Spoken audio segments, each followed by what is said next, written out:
সবাইকে শুভ নববর্ষ। তোমরা সবাই কেমন আছো? আমি তো বেশ ভালোই আছি। তো নববর্ষের দিন সকালবেলা উঠেই একদম স্নান করে নিয়েছিলাম, আর আমরা গেছিলাম গঙ্গা স্নানে। তো গঙ্গা থেকে স্নান করে তারপরে বিছানাটা আমি একটুখানি গুছিয়ে নিলাম, আর তারপরে আমি এখানে সব কিছু রেডি করে নিচ্ছিলাম পুজোর জন্য। আর সকালবেলা আমি পুজোটা দিয়েছিলাম।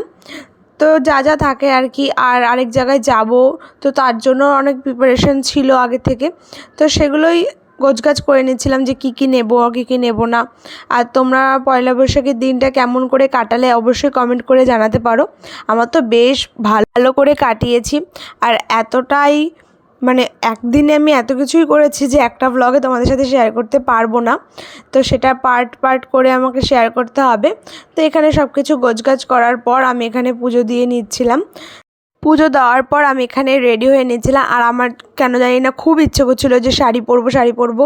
আমি এবার পয়লা বৈশাখে অনেক জামা কিনেছি, কিন্তু আমার একটু চুড়িদার পরতে ইচ্ছে করছিল না।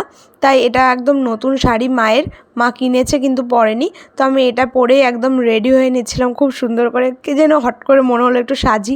তো একদম সিম্পলি সেজেছি, কোনো মেকআপ টেকআপ করিনি।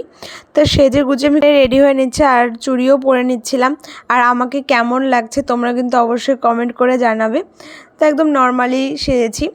আর এখানে সাজতে সাজতে দেখলাম আমার পাকা বুড়িটাও চলে এসছে।